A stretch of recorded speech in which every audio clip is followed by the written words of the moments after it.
everybody. This is the Big Data Beard team on our epic adventure that we're calling the road trip to Splunk.conf 19. I'm Corey Minton with the Big Data Beard, joined by my good buddies, Kyle Prince. Kyle, how you doing this morning? Tired, but I'm doing well. Tired, I understand. We'll get to that in a second. Mr. Roberts, Brett Roberts, how are you today? I am amazing. This is going to be the best time ever. I'm so excited for this. I love the excitement. Well, you know, candidly, it's a crazy idea that we have here in store. And basically, what we've decided to do is get a giant RV, take 3 engineers, which are also friends, who are technologists who really spend a lot of time focused on big data, machine-generated data, AI, and IoT, and go on a road trip across the country, ending at Splunk.conf in Las Vegas. Now, the idea here is that we wanted to have a way to extend the excitement of Splunk's conference. It's one of our favorite conferences of the year, and we wanted to do something fun. And so we've got this RV that we're in right now, and we've parked it in front of one of our sponsors, Dell Technologies Executive Briefing Center in Hopkinton, Mass. And later we're going to be joined by John Roese, who's going to talk to us about Dell Technologies' vision around AI, machine data, and the opportunity that exists for enterprises. But before we get there, I wanted to talk a little bit about what we're excited for in this adventure, and maybe a little bit about what you can expect. So, Kyle, you've come a long way to get here. Yeah. Tell us a little bit about your journey to get to Hopkinton today. Yeah, so you guys had a bit of a trek with driving. Yeah. I flew, I think, to the tune of about 16,000 miles to get here. Okay. Involved a flight delay, but about 30 hours round trip. Showed up at 1 a.m. out here in Boston. But we are here on a few hours of sleep and a lot of coffee, so we're good to go. But yeah, this is extremely exciting. I think the most exciting part is the sheer size of this monstrosity. When you said camper van, I wasn't expecting. Camper van's an Aussie term. This is an RV. This is a 40-foot Class A diesel motorhome. Yeah, and I think the exciting part of this is just that we've built this thing from the ground up. Everything from logs, building the log files, to building the devices, to integrating the sensors into our gateways, to building our data center instance, to our heavy forwarders. Just building all of that and having the troubleshooting experience, but also the architecture aspect of it has been extremely exciting. Yeah. Yeah, for sure. Now, Brett, it was a kind of a journey just to get to this point. Yeah. Tell us a little bit about what you experienced over the last few days. Well, so it might not be, 16,000 miles. I live about 30 miles down the road, but I flew about 2,000 miles and then drove 1,400 miles in 2 days to get here. So I don't know what I was thinking. Why not just come here from my house? But You're a nice guy. I went down to, we started this trip in Alabama where we picked up this, I would call it almost a New York City apartment, right? Yeah. And we picked up this this massive RV, and that's where we put all the sensors in. We got everything outfitted. And then Corey and I drove for 2 days, 1,400 miles to get to Hopkinton, Massachusetts. And we had a little bit of a journey. A little bit of an adventure. If you saw some of our live streams over the weekend, we experienced a pretty massive tire blowout. If we had the vibration sensors going on, then it probably would have gone off the chart. It was huge. We had to spend about 3 hours on the side of the road waiting for someone to come and help us repair the tire, get everything going. But we overcame that. We were really positive, and we kept going down the road, and we are here now. So I'm really excited for that. What I think I'm the most excited about when we were planning this is we're going to 14 different cities over the next almost 2 weeks. And we're going to be talking to a lot of really interesting people, and they have a lot of really diverse and interesting stories of how they're using Splunk, how they're using technology, data analytics to really drive their business priorities and objectives across a really wide range of industries. So I'm excited to hear those different stories and see some of the themes and trends that are going on that are kind of like bleeding edge. Yep, absolutely. So this adventure would not be possible without some incredible sponsors. As you can probably guess, driving a 40-foot diesel motorhome across country, having it outfitted with all this awesome technology, leveraging incredible enterprise class software, it's not free, and we are incredibly grateful to our sponsors. We, the Big Data Beard team, we've spent a lot of time talking with companies all over the industry, and I think we've put together some of the most impressive in terms of their ability to help organizations achieve success with deriving value from data. So we're really excited to partner with Dell Technologies, and one of their other parent or sister companies, VMware, are supporting us. And then we've got some great other partners outside of technology manufacturers, but actually partners and system integrators and distributors. The first of which is Red River Technologies, a phenomenal Splunk and Dell Technologies partner based in Washington, D.C. that you're going to hear a lot from in the next few days. And also Arrow Electronics. So Arrow is obviously a massive global distributor, great Splunk partner, great Dell Technologies value-added reseller, and we're just thankful to all of those companies for making the adventure possible and for hosting us. We're going to have some really interesting folks from each of those companies on. There's some incredible executives, and we're going to start with John Roese here in just a second. So I want to talk with you, and John Roese, by the way, CTO of Dell Technologies, pretty incredible guy. We'll get him in here in just a second. So I want to talk about the IoT RV just a little bit, because here in a moment we're going to show you a demonstration of some of the really cool things that have been built. But I wanted to talk first about what we've got going on in the RV and what we're trying to do. So Brett, why don't you walk us through just a real high level, what is it that we've instrumented, that we're collecting, and what's the thought there? Yeah, we're taking a wide range of data. So we have vibration sensors, we have sound sensors, temperature sensors. We have a really cool GPS sensor that Kyle actually found. So shout out to Kyle. And it doesn't just do GPS, it makes our jobs a lot easier. It does acceleration, elevation, altitude. So it gives us everything in just one nice log file. And then we did so those are our sensors. We also were able to collect data using some REST APIs and HTTP collectors for our health using our Apple watches, and then Spotify for our music. So those are the data sources, and we're bringing them into our Dell Gateway Edge devices and creating the logs that we are then forwarding using Splunk Universal Forwarders into Splunk. Awesome. Kyle, talk to me a little bit about the deployment. Like, what is it like to actually build a rolling IoT data center? What does it mean? Like, how do you get the data into somewhere and then surface it for real value? So I think the trickiest part for us was twofold. Mm-hmm. I think from a hardware perspective, just understanding what sensors we needed. So starting with the use case and then putting the hardware after the use case was really step one. And then basically building those, because what we did was we shipped everything to Brett's place, and then Brett would build it, and I would log in remotely and help configure it. So we had a bit of a follow the sun model there. Yeah. So developers all over the world. I love it. Absolutely. And then the other really tricky part and interesting part for us that we can talk about later was actually deciding what a log file looks like. Mm-hmm. So then deciding what data is important, what data do we need versus what data is just there because it's there. Yep. So being able to build all of that and really think through the creation of that was super interesting from my perspective. Very cool.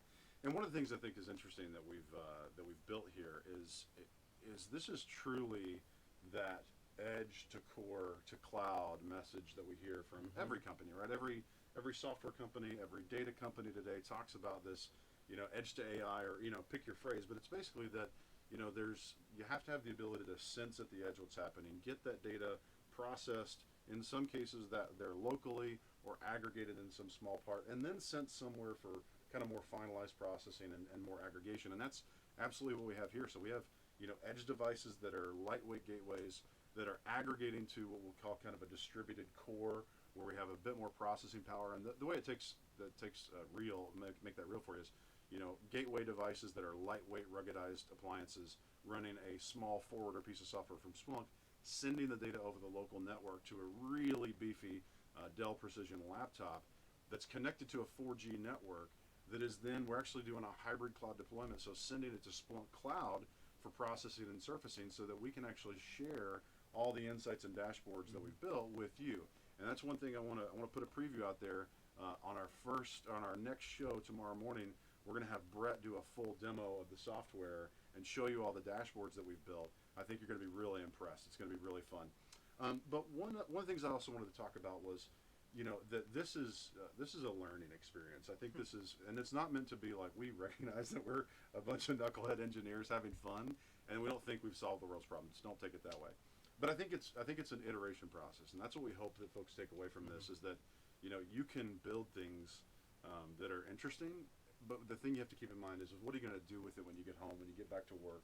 And so one of the things I'm excited about is the implications of what this means to help organizations that are struggling with how do I get data back from the edge, right?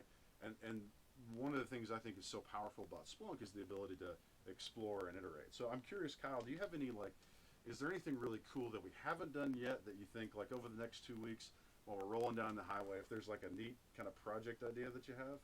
Yeah, there's a couple, but I think they might be a little far-reaching for 2 Let's weeks. let's make some moonshots. Let's hear about it. Oh man, I think shooting for the moon. If we could get this done, this would be super exciting. I think if we could do a car make and model. Model. So a car make and identification. model. Like Identification. Thank you. gotcha. Sorry. Awesome. A little bit of sleep here. He's got jet lag. Yeah. But yeah, so basically if we could hook up our road cam, our dash cam to the front of the RV and then start to see what make and model of car we see across what state. Yeah. And what that means from translating camera data and vision data into machine data and translating that across the pipe utilizing our 4G network. Yeah, very cool. I like that. I think that would be the That'd be pretty top rad. tier. We'll I like work it. our We way have up the to that. gear here to do it. We'll see if we can pull it off. Brett, do you have any cool use cases that you're thinking about? Yeah, so I think that one of the things I would like to explore is getting from the analyzing and the visualizations to the act with Splunk, and how can we use some of Splunk's technology like VictorOps to really have some act and produce some more tangible things for us to take away from this. So things like, we have alerts today, but how can we push those alerts to other devices? How can we use some AI to determine who's going to act on those alerts or who should? So I think those are some fun use cases. And then I think to kind of bring it back to maybe a fun low-hanging fruit one, we have some sound sensors. We know what the Spotify sound is for each song. Let's correlate that to see how loud we're actually playing the music and see if we can do some cross-correlations across hosts, source types, and indexes. Very cool. Now, this has not all been easy. This is there's been some challenges along the way, besides just blowouts of tires, rubber. Their blowouts have a different source. Lots of different source. So I think one of the challenges that I've experienced, and I'll get yours in a second, but one of the challenges that we experienced was when we thought about the RV, we immediately thought, oh, it'd be so cool to get all of the telemetry data off of the engine and chassis, right? And most modern cars have onboard diagnostics ports that there's this really neat tool called an automatic that's an OBD reader that has a cloud API there's already a Splunk app built for it. It's super cool. I have it running in my cars. Kyle does too. Very pretty and easy. It's super easy, right? Because then you can reuse something that somebody's already built to ingest it, and that's kind of the power of Splunk apps is you take something that's already done, look at it, understand it, and then use it as a starting point rather than building from scratch. But one of the things that we had to struggle with is that this is not a brand new RV, and if you're attending Splunk.conf, this thing will be on the floor at conf on Monday night. You'll be able to see it in the tailgate area. It's going to be super rad, but it's not new. It's a 2005, and the diagnostic port on it is not something that Automatic can recognize. We had to go from one pin type to another, and that was one of the things that for us was a real struggle. But I'm not saying it's not going to happen. Yeah, it's one of the things that I'm excited to work on over the next few weeks. But I'm curious, Brett, from your perspective, what's the one challenge that's been tough for you that you're either maybe we've solved or you're still working on? Yeah, I think I'll say the network has been a challenge, just making sure that we have everything online and continuously available so that we can send the data to Splunk. And I think for me, just personally, the challenge was learning some of the techniques that's needed to create the data, create the logs, clean the logs, and then bring those into Splunk. And I think, it's been great working with Kyle and Corey and a few other partners to really get this in, and I'm looking forward to kind of evaluating or elevating, lack of a better term, elevating my knowledge as we keep on going. Very cool. Kyle, what about you? What's been a challenge besides jet lag? Yeah.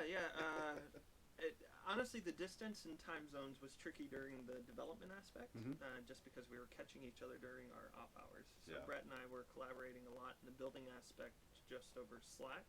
Yeah. So we were each other's offshore resources, was the joke. And I think too, we tested with sensors that were cost effective. And we've run into some struggles there where we've had to upgrade sensors, which then means upgrading libraries and changing of the libraries to sensors, so making sure that we're writing good code as we build this that we can easily change in a modular aspect. Was a huge learning part. Python, we don't code every day. It's not our day job. So picking up Python it's definitely doable. There's plenty of free online resources, but that is also an aspect as well. Gotcha. It was a learning experience. Oh, I appreciate it. Well, I think we're all going to learn a ton, and our hope is that you will join us. Every day if you can. We're going to continue the Breakfast with the Beard stream at 10 a.m. Eastern every day, even on Saturdays and Sundays. Some of them are going to be very cool technical conversations with some absolute industry leaders and technical experts, even some members of the Splunk Trust. But we're also going to have some fun on our podcast. So if you haven't checked out the Big Data Beard podcast in iTunes or your favorite podcast app, we encourage you to check us out there, because Monday through Friday in the afternoons, we'll be releasing an interview every single day, Monday through Friday over the road trip. And I'm excited to tell you that we're even going to have Doug Merritt, CEO of Splunk, join us in Las Vegas once we get there. So as we said, we've got a lot of stops along the way. If you'd like to stop by and see the RV when we're in town, check out bigdatabeard.com and click on the Road Trip to Conf tab, and you'll see all the information about where we're going to be. Now, quick caveat, we are going to update all the links to the streams, so don't favorite those just yet. We're not YouTube smart. We're not smart. Let's just put that one. It's this is one of our iterations. We're learning.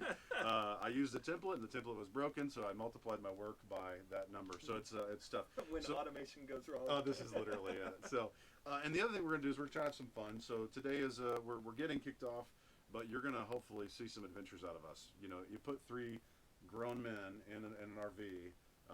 We're friends, and so we're gonna have some fun along the way. I hope we are at the end of the See what happens after 14 days. After 2, It's gonna be like Survivor. Brett comes out just one survivor. I love it. So honestly, one of the things that, as Brett mentioned before, is probably the most exciting is the kinds of people that we're going to meet and talk to along the way. So I'd like to introduce our next guest. He's John Roese, CTO of Dell Technologies, and I'm going to join him here just a second inside for an interview right after this commercial message from one of our awesome sponsors. Stay tuned. In today's fast-paced competitive market, every enterprise organization must adopt cloud-native technologies to empower developers to build and run applications in real time. Problem is, cloud-native means just that. Developers require a cloud infrastructure that delivers IaaS and Kubernetes orchestration to keep pace with innovation demands, and traditional on-premises infrastructures can't provision resources fast enough. DevOps teams don't have the expertise to build private clouds, so they rely on public clouds, often from many different vendors. Yet, while public cloud offers vast capacity and computing power, it also results in decentralization of operations and can introduce security risks while moving containers between clouds. Dell Technologies solves this dilemma with VMware PKS on Cloud Foundation on VxRail, a fully integrated cloud infrastructure platform that automates SDDC deployment and Kubernetes workload domain deployment, enabling IT to keep pace with developers. Easily deliver IT as a service for virtual machines and containers with Kubernetes orchestration.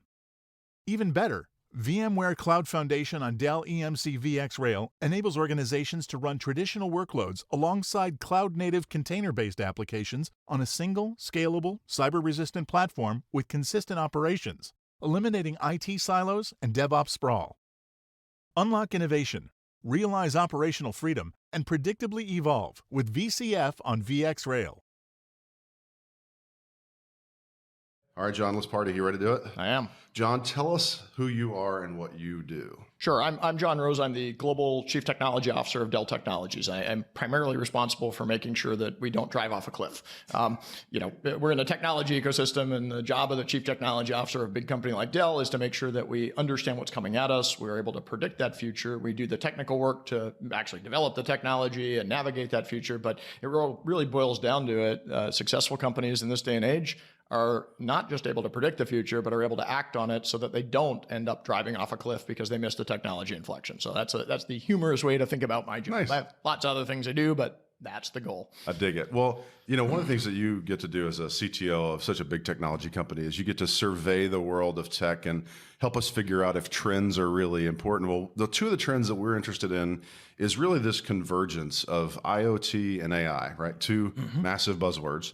But in your mind, why is that collision of AI and IoT actually really important? Yeah, well, I mean, at the most macro level, IoT is about the idea that things are becoming smart, and they're becoming not just a sensor and actuator, but a sensor and actuator that's creating data and acting in intelligent ways because of that data.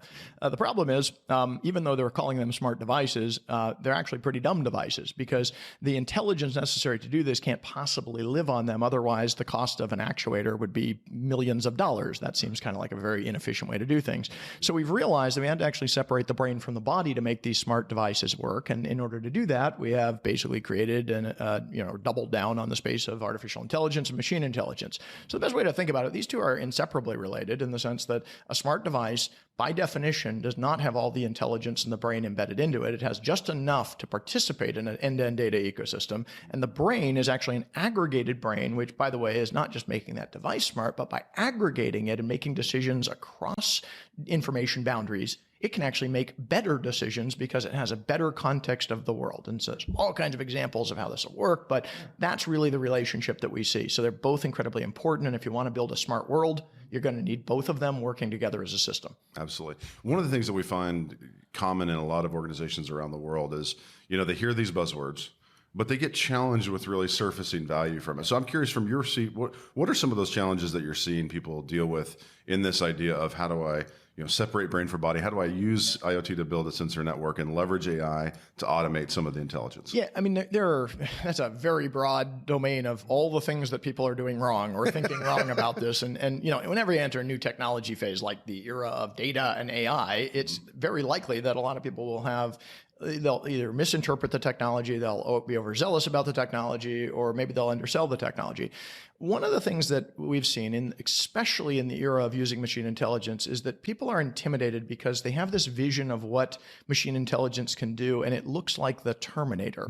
And the problem with it is your goal right now in AI and ML is not to build the Terminator. Your goal is to make something that intrinsically isn't very smart or efficient smarter and more efficient. And so I spent a lot of time talking to customers saying, if you want to set a goal for your AI and ML projects, go pick a process somewhere where decisions have to be made.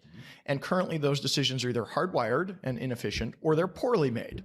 And look for that pipeline of decisions and decide that maybe there's a place that if you applied reinforcement learning or machine learning technologies, you could make that decision and that outcome a better decision, meaning you'll have a higher probability of making the right choice. Turns out that if you do that, you can improve performance of a business process or a task by, 5 or 10%.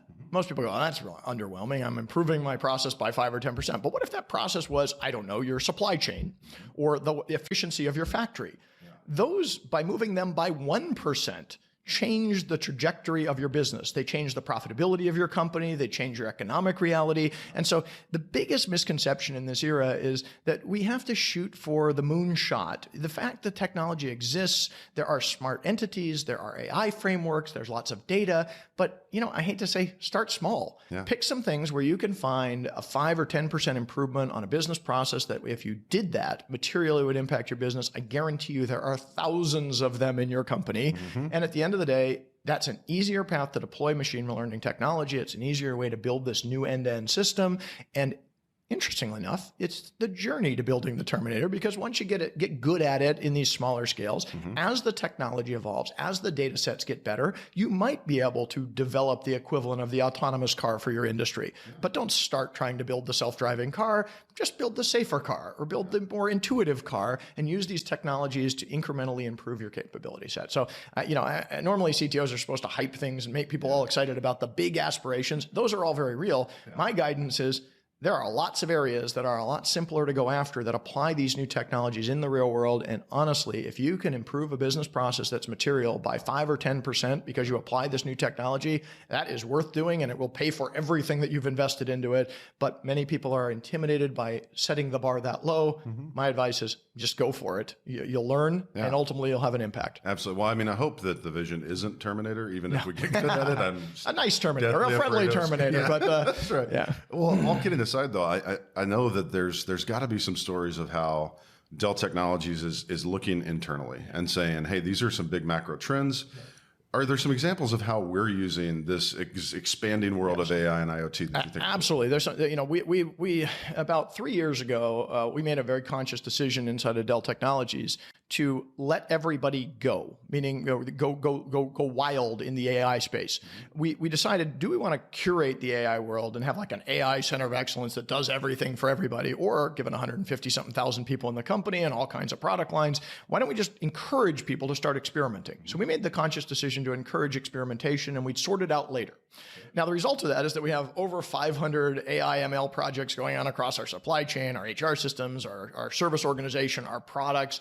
And while many of them are experimental, some of them might be a little crazy, the bottom line is there's a lot of them that are becoming very interesting. And so one of the best examples is in our product lines, almost actually every one of our product lines now has initiatives about incorporating machine intelligence into the product itself to transition from being a product to a smart product. Now, sounds like a buzzword, but what that translates into is the application of machine intelligence to improve the capability of that product, whatever it may do, so it can exceed the potential of the product without AI or ML. So you have a finite amount of hardware capacity, you have software, but if you add machine intelligence to it, suddenly you might be able to do things that that system could never do, and it results in faster performance, better resiliency, better functionality. So a really good example is last year we announced this thing called PowerMax. It's our next generation high-end storage array.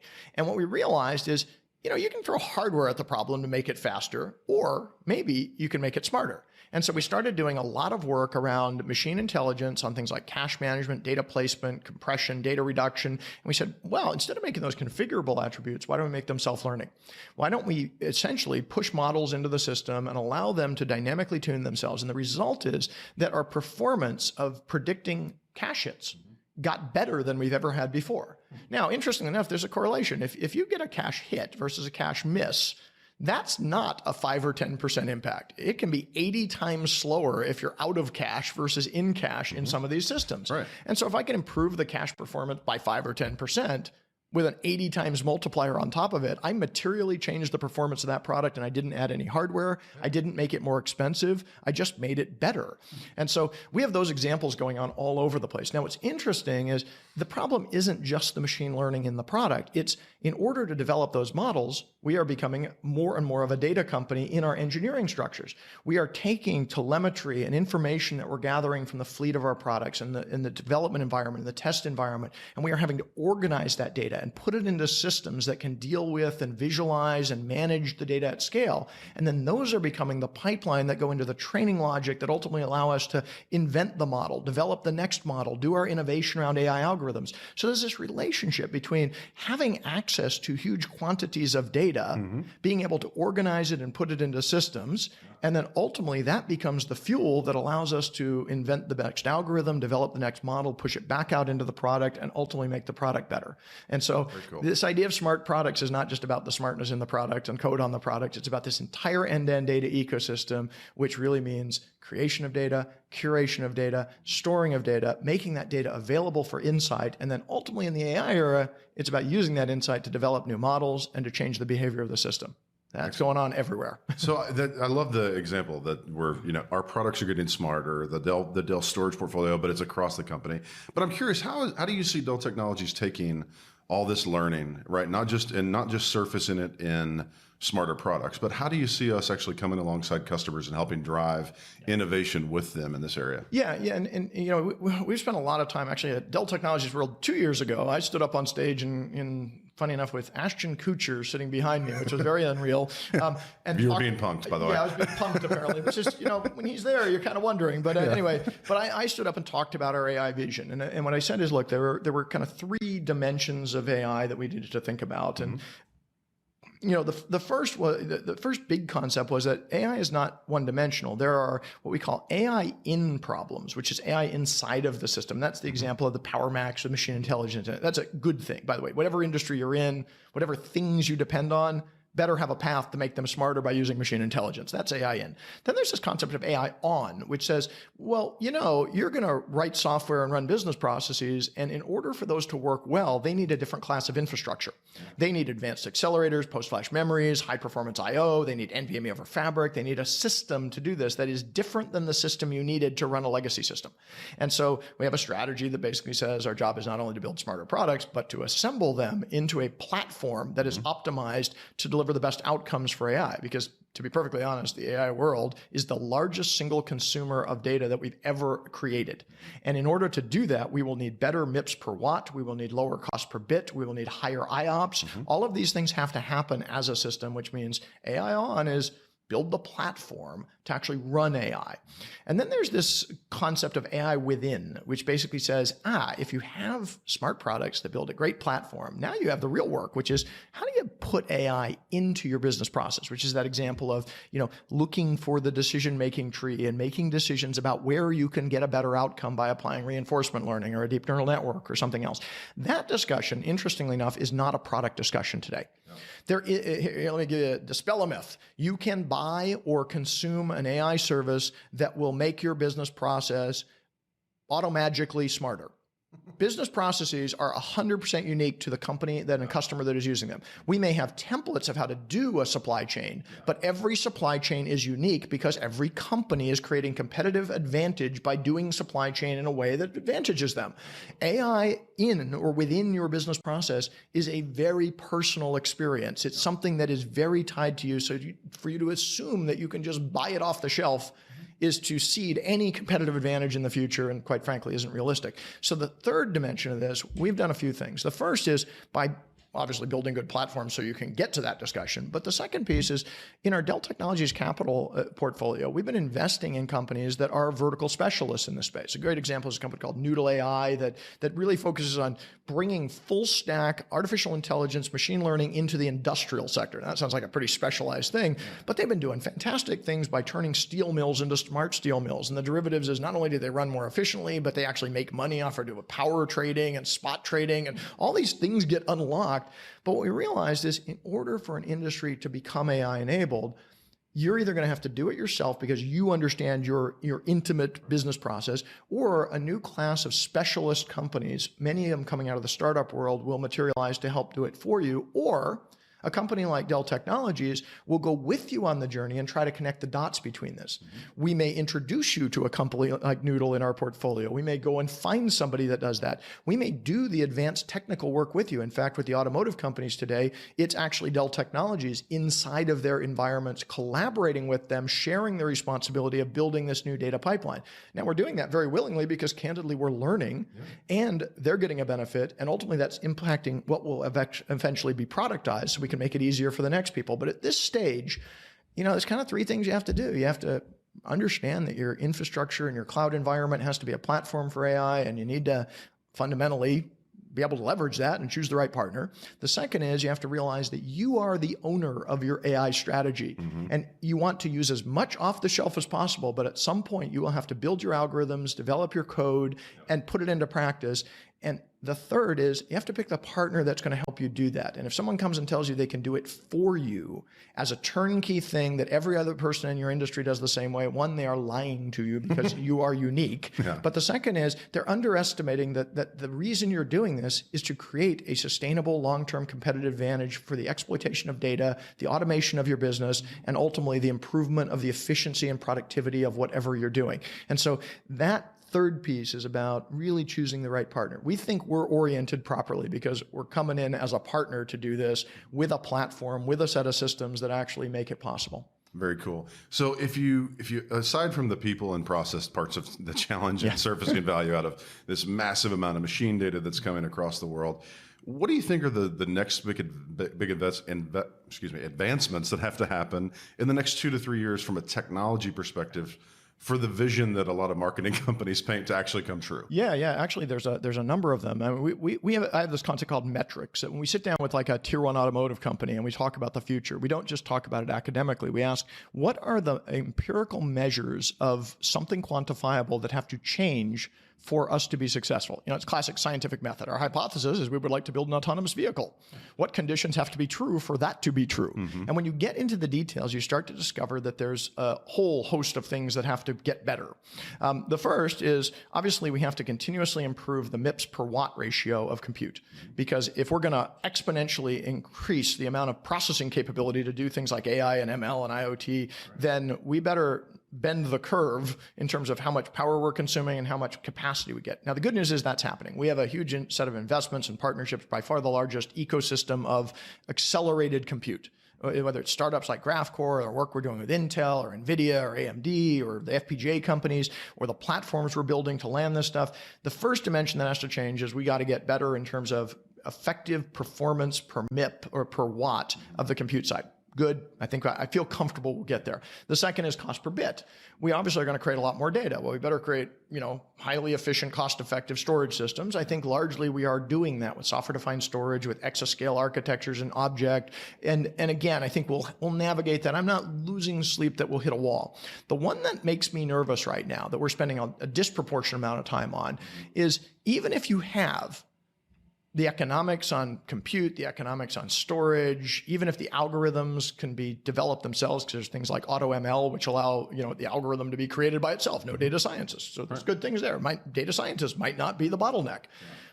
The biggest problem, though, is as we scale the data ecosystem to exa and zetascale, which is absolutely coming, we do not have the operating model to do that effectively. In fact, when we were dealing with one tier 1 auto manufacturer in Asia, we calculated what they would need to operate their zetascale infrastructure. And we took storage as an example. And we said, hey, best in class storage right now is actually us, Isilon. You can have one storage administrator managing roughly 10 petabytes. That is like an order of magnitude higher than what Gartner describes as best practice. Right. So that's good. We're awesome, right? Yeah. Okay, do that at 7 zettabytes. You're going to need over 1 million storage administrators to just run the infrastructure. Yeah. There are not 1 million storage administrators probably in the world. So clearly we have a problem. Yeah. Now, the good news is we have about 8 years to solve that problem. But right now, our improvements on management and automation are giving us incremental improvements that are making it simpler and improving it by 5 and 10%.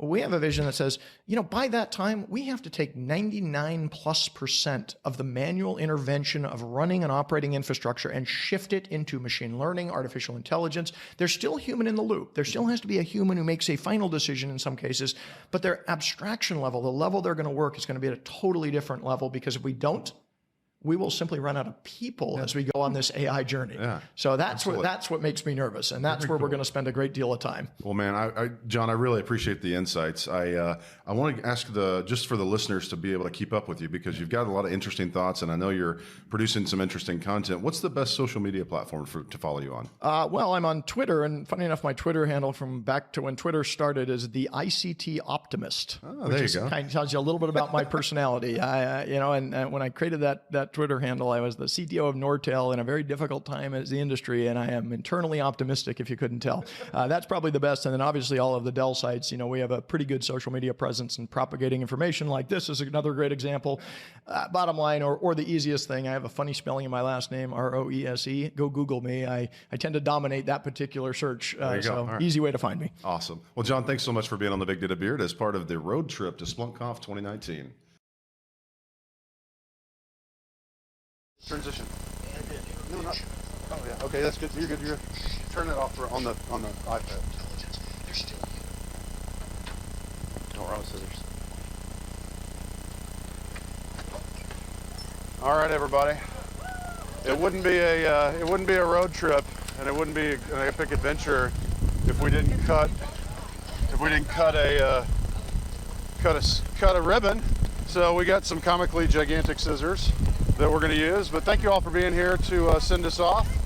The Big Data Beard road trip is going all the way to Las Vegas over the next 14 days. We're ending at Splunk's user conference, and we're actually going to have this RV on the floor of the Venetian Sands Hotel and Conference Center, talking about all the cool things that we're doing with our sponsors, Dell Technologies, VMware, Aero Electronics, Red River Technologies and Converging Data. So thank you all for being here. Hopefully you enjoy some of the cookies and stuff, and we'll see you guys on the road. Yeah.